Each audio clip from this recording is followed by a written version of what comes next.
안녕하세요, 쌤입니다. 오늘은 친밀한 관계를 망치는 4가지 이유라는 제목으로 여러분들과 함께 하겠습니다.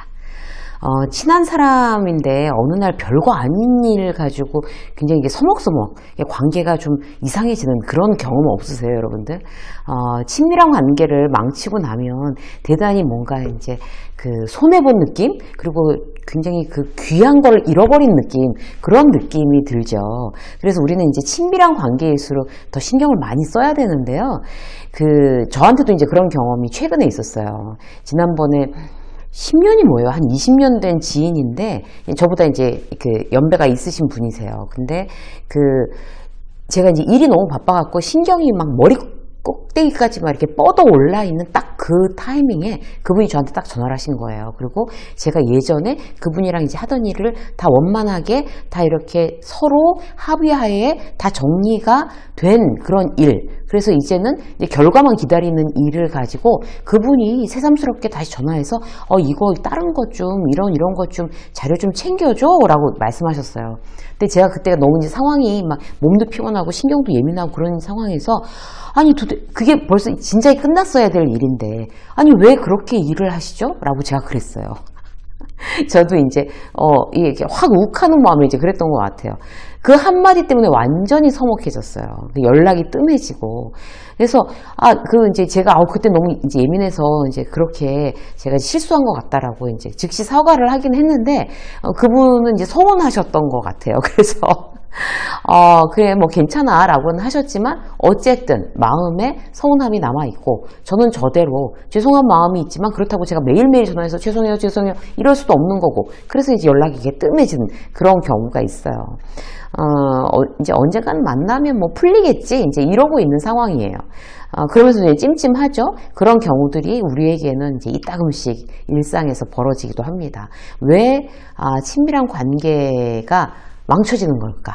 이제 그 이유를 이제 4가지 우리가 이제 체크해 봄으로 해서 우리와 이제 가까운 정말 이렇게 선물 같은 인생의 선물 같은 그런 친밀한 관계랑은 절대로 이제 관계가 깨지지 않도록 미리미리 좀 단도리를 하자 원인을 알고 그런 의미에서 오늘의 영상을 준비했습니다. 자, 첫 번째는요, 자신의 욕구를 표현하지 않는 겁니다. 자기 욕구를 표현하기 두려워하는 사람들이 의외로 많아요. 그러니까 상대방을 부담스럽게 하거나 이제 당혹스럽게 만들까봐 혹은 이제 거절당할까봐 이제 걱정하는 거죠. 이런 이제 패턴이 계속되면 당연히 친밀감이 약화되고 점차 이제 거리감을 키우게 됩니다. 예를 들어 볼게요. 아내가 오늘 이제 금요일이니까 쇼핑하고 영화 보자고 했어요. 근데 나는 이번 주 내내 야근을 해서 너무 힘든 거예요. 오늘은 그냥 집에서 배달 음식 시켜다 먹고 그냥 맥주 마시고 영화 보다가 그냥 정말 자고 싶다. 이런 마음이 있어요. 그런데 이제 아내가 이제 나가서 쇼핑하고 영화 보고 싶어 하니까 억지로 괜찮은 척 그래 나가서 하자 이렇게 하면서 나가서 이제 질질 끌려다니면서 이제 힘들게 같이 돌아다녔어요. 그렇게 자기 욕구를 자기가 지금 너무 힘들다는 걸 얘기하지 않고 상대한테 맞춰주는 게 더 좋을까요? 아니면 오늘 이렇게 힘들어서 미안한데 그냥 배달 음식 시켜 먹고 집에서 영화 보면 안 될까? 이렇게 얘기하는 게 좋을까요? 사실 자기 욕구를 표현해서 이해를 구하는 쪽이 훨씬 더 건강한 관계를 유지시키는데 좋은 방법이라고 생각이 들어요. 의외로 상대는 선선히 그래? 당신 너무 피곤해? 내가 몰랐어. 그럼 그래 집에서 맛있는 거 시켜 먹고 집에서 영화 보지 뭐 라고 할 수도 있잖아요. 그죠? 컨디션 좋게 만들어서 이제 그날 쉬고 그 다음날 오늘은 나 컨디션이 완전히 회복됐는데 당신 뭐 사야 될 거 있으면 쇼핑하러 가자 이렇게 하면 정말 문제가 없이 물 흐르듯이 자연스럽게 넘어갈 수 있단 말이에요. 이게 바로 건강한 관계죠. 자기 감정 따위는 중요하게 생각하지 않고 그냥 상대방만을 이제 맞춰서 움직이는 거. 그러면 더 힘들 뿐더러 몸도 힘들지만 자존감도 떨어지기 쉬워요. 그래서 내가 느끼는 그런 욕구에 대해서 자연스럽게 친밀한 관계일수록 표현하는 거 중요합니다.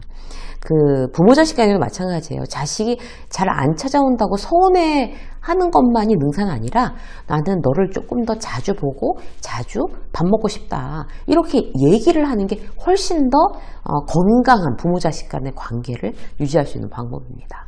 자, 두 번째, 진심으로 사과하지 않는다. 이러면 이제 친밀감 물론 떨어지죠. 이제 강의하면서요, 비즈니스 커뮤니케이션 과목을 강의하면서 감사, 사과, 거절 이 세 가지를 삼총사라고 해서 이제 베이스로 가르쳐요. 이게 제일 기본인데 우리도 고맙다고 말하는 법, 그 다음에 미안하다고 말하는 법에 대해서 제대로 배운 적이 없어서 그걸 원활하게 활용하지 못하는 게 문제예요. 제대로 사과하기는요, 살면서 이제 우리가 이제 습득해야 되는 기술인데, 가정에서도 이제 어른들이 부부가 서로 사과하는 모습을 제대로 아이들한테 보여주지 않으면 그 아이들은 진심으로 사과하는 기술을 배울 기회가 거의 없습니다. 그래서 진심으로 사과하는 거 관계를 치유할 수 있는 아주 가장 좋은 방법이에요. 내가 잘못했다고 생각하는 즉시 구체적으로 잘못을 인정하고 변명이나 합리화하지 않고 어떤 다른 핑계 대지 않고 사과하는 거, 이런 거는 대단히 용기가 있어야 하는 어떤 그런 이제 태도이기도 하지만, 그런 태도를 가지고 있어야 건강한 관계를 유지하는 데 대단히 탄력을 받을 수 있습니다. 특히 부부 사이에 제대로 사과하는 거, 싸움이나 갈등 훨씬 줄어들 수 있는 방법이죠. 잘못을 인정하지 않고 제대로 사과하지 않으면 계속 앙금이 남고 갈등의 골이 더 깊어지는 거잖아요. 자, 세 번째 볼까요? 상대방이 걱정거리를 말할 때 이야기의 방향을 틀어버리는 경우, 이럴 때 이제 대단히 이제 친밀감을 깰 수가 있어요. 이제 회사를 그만두고 싶어요. 팀장이 너무 이상하다 그러면서 이제 딸내미가 회사에 배울 게 없어, 비전이 없어, 막 지징대요. 그러면은 뭐라 그래요? 참, 너도 배부른 소리 하고 앉아있다. 그만큼 안 힘든 회사가 어딨냐?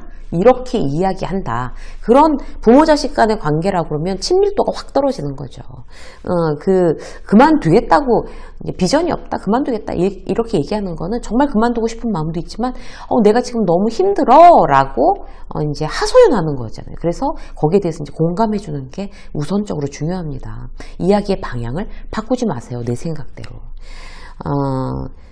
이제 후배도 똑같이 막 회사가 너무 힘들다고 징징거리면 그만큼 안 힘든 회사가 어디냐, 막 이러면서 내가 보기에는 팀장이 네가 잘하는데 그렇게 뭐라고 할 리가 없다. 네가 분명히 잘못하고 있는 그런 부분이 있을 거야. 라고 오히려 채근하는 선배 관계 깨집니다. 자, 또 이렇게 얘기하는 거예요. 회사 동료가 벌어놓은 돈도 없고 애들은 크고 회사는 언제까지 다녀야 할지 모르고 뭘 준비를 하긴 해야 될 텐데 참 걱정이야. 이렇게 이제 친한 동료한테 하소연을 했어요. 근데 거기다 대고 이야기의 방을 확 틀어서 이번 휴가 어디 갈 거야? 차 바꿀 때 되지 않았어? 그러든지, 아니면 아이고 그런 걱정은 퇴사하고 나서 걱정해도 늦지 않아, 이렇게 이야기하는 거 대단히 이제 관계를 괜히 얘기했다 이런 느낌 들게 하는 거 있잖아요. 굉장히 관계를 깰 수 있는 방법입니다. 우리는 믿거라 하는 사람한테 걱정거리 얘기하죠. 믿고 얘기하는 거예요. 자기의 치부도, 아니면 이제 자존심 상할 만한 얘기도, 어떤 이제 내 얘기를 들어준다고 해서 뭔가를 해결해달라는 얘기가 아니거든요. 그냥 들어주기를 원하는 그런 마음에서 친밀한 관계에서 이야기합니다. 그렇기 때문에 대단히 성의 있게 들어주는 자세, 우리가 이제 친밀한 관계를 건강하게 유지하기 위해서 굉장히 중요한 방법이에요. 자, 한 가지만 더 볼게요. 관계를 위한 노력을 인지하고 화답하지 못하는 경우예요. 이제 상대가 어떤 이제 나와의 친밀감을 유지하고 싶어서 대단히 노력하는 경우들이 있어요. 거기에 대해서 적절하게 화답하지 못하면 관계가 깨진다는 거예요. 이제 이거 한번 상상해 보세요. 회사에서 엄청 깨졌어요. 그래가지고 이걸 그만둬야 되나? 그러면서 울분에 차서 이제 막 집에 이제 막 너무너무 고민하면서 딱 들어왔어요. 근데 와이프가 이번 휴가 자기야, 우리 친정 부모님 모시고 가자. 호텔은 어디, 장소는 어디, 막 신나가지고 막 얘기를 하는 거예요. 그러면 어떻게 해야 되겠죠? 만약에 내가 너무너무 피곤해서, 그래, 나중에 얘기하자, 나중에. 내가 너무 피곤하니까. 그렇게 얘기하면 화답하지. 그러니까 휴가 때 정말 즐거운 시간을 당신이랑 같이 온 가족이 보내고 싶어. 라는 그런 이제 노력, 계획을 짜는 그 노력에 대해서 내가 남편이 화답하지 못하는 경우 아내와의 관계에 문제가 생길 수 있어요. 나중에 이게 아니라 지금 정확한 나의 상태에 대해서 얘기하는 거예요. 지금 내가 완전히 팀장한테 완전히 깨져가지고 그 회사에서 엄청 깨져가지고 내가 지금 너무 이렇게 다운돼 있는 상태인데 지금 좀 내가 머리 좀 정리하고 생각을 좀 정리를 해서 나중에 한번 얘기하면 안 될까? 지금 말할 기운이 하나도 없어. 지금 일단 좀 자고 내가 지쳤으니까 자고 나서 우리 이제 뭐 장소나 어디 가서 뭐 할 건지 그런 거 같이 얘기해 보기로 해 라고 남편이 얘기했다고 하면 어떨까요? 그런 노력을 인지하고 화답하는 거예요. 거기에 대해서 그 노력에 대해서 지금 잠깐 양해를 구하는 것도 화답하는 거라고 할 수 있어요. 상대를 오해하지 않게 하는 거죠. 우리는 친밀한 관계는 그냥 긴장감 없이 함부로 어떻게 대해도 된다라고 착각하고 있어요. 그렇지 않습니다. 친밀한 관계일수록 훨씬 더 오해가 생기지 않도록 관계를 잘 유지하게 하는데 나의 노력과 정성이 필요하다는 말씀 더욱더 한번 여러분들이 생각해 보셨으면 좋겠어요. 유쌤의 직장서 오늘 여기까지 하겠습니다. 고맙습니다.